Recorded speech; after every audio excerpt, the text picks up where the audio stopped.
Hi, it's Peculus here, and I hate to begin another video with an apology, but I am sorry that I haven't been able to keep up to date with my weekly videos.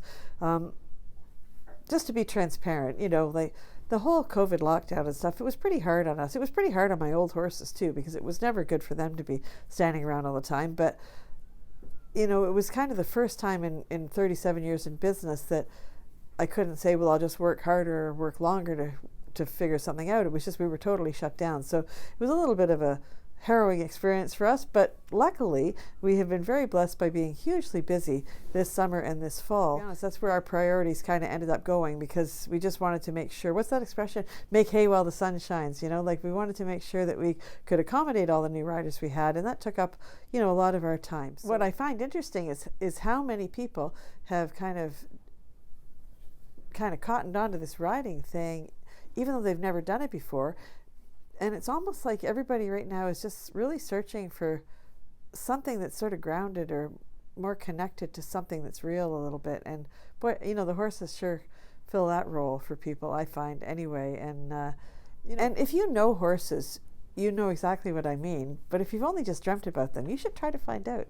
In fact, I think we might even make a video about that, of what to look for in a riding school that, to kind of figure out if it's going to match your ethics and how you feel about horses. But if you have the chance, I so recommend it. I really, really do. It's never too late. Like, we actually had events this summer that were just fantastic, and they had nothing to do with riding the horses. It was just getting to know them a little bit and figuring out how to handle them safely. And really, those are the two things that you need to know before you embark on this. Like, if you think to yourself, like, when we deal with horses, we expect them to understand our language, so it behooves us to sort of try to figure out theirs. So that's the one thing you have to figure out, is to understand what the horse is feeling, or what he's trying to tell us. And then the other thing is just how to be safe around him. And those are pretty basic skills to learn. And I think you would find that you've got a lot more, you've acquired a lot of skills over the years that you don't even realize you have, that horses really, really like. We'll talk about that another time too. We've been super lucky with the weather this fall. Like, it's been so mild that we can actually keep going with the lessons, and it's not too cold. But we've got a heck of a wind here tonight. I don't know if you can hear it.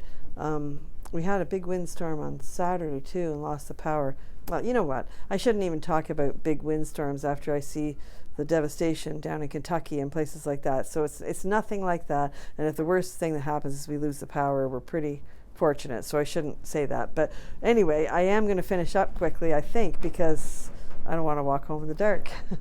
There's only one thing that's worse than not showing up when you're promised to, and that's probably making a promise that you can't absolutely 100% keep. So it's going to be, I'm going to try my best to do them weekly and get back on track. And I hope you all had a great Thanksgiving. I hope you're getting all ready for Christmas, and hopefully I will talk to you next week. Remember to thank your horse, and we'll talk to you soon. Thanks. Bye.